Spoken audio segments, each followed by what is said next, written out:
When it comes to landing a good job, effective networking can make all the difference. In fact, according to a recent survey, 80% of job seekers actually found their job that way.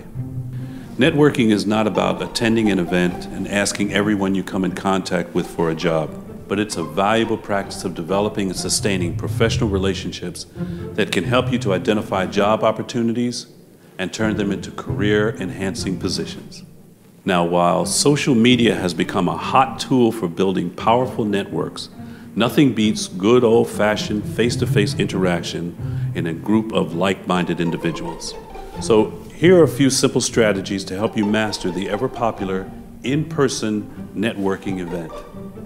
Given the sheer number of event sponsors, it's important to zero in on a handful of organizations to test drive before narrowing the field down to 2 or 3 that are particularly useful.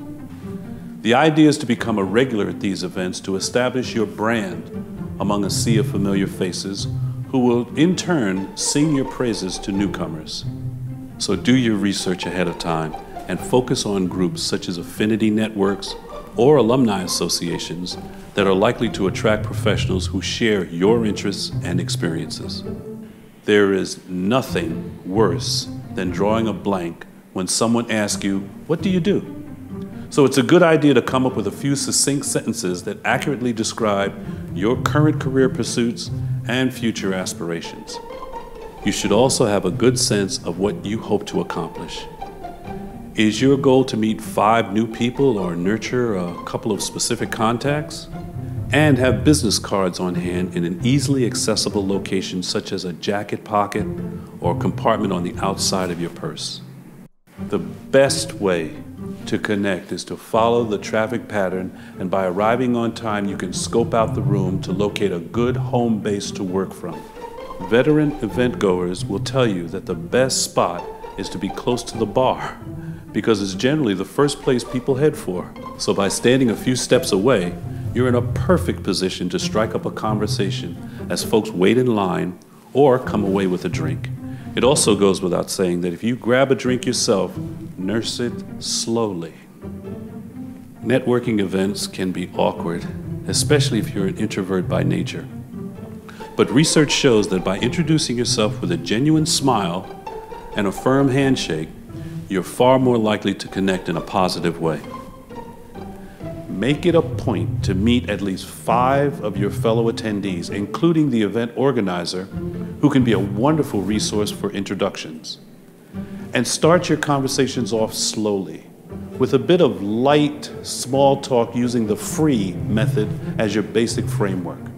F, family. Where are you from? R, recreation. What do you like to do in your spare time? E, event. What brings you here? E, environment. What's going on around you? For example, the setting, the attendance, the food, and even the weather. Once you've nailed the introduction, it's time to move on to a more meaningful discussion. That means not only sharing information about yourself, but also getting to know more about the person in front of you. So be sure to ask plenty of thoughtful questions and listen closely to the answers. And never, ever scan the room while you're engaged in a conversation. It's the quickest way to turn a potentially good contact off. You should also offer your business card and get one in return, which you can then use to jot down a few notes about your conversation. Remember that networking is not all about you and your needs. It's about cultivating mutually advantageous relationships. So as you listen, put your connector cap on as well and think about how you might benefit the person you're talking to. When you're willing to share your resources with others, they're more likely to return the favor.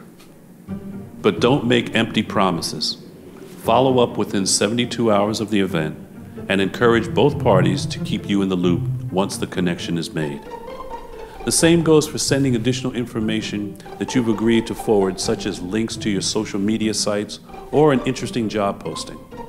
Here are a couple of steps to take as you enter the networking arena. Make it your personal goal to attend at least 2 networking opportunities per quarter, and keep an eye on the Steinbright Career Development Center website to find upcoming events in your area. Likewise, if you're already a Drexel graduate, become active in the Alumni Association, where you will have access to any number of professional contacts and activities such as the Global Night of Networking.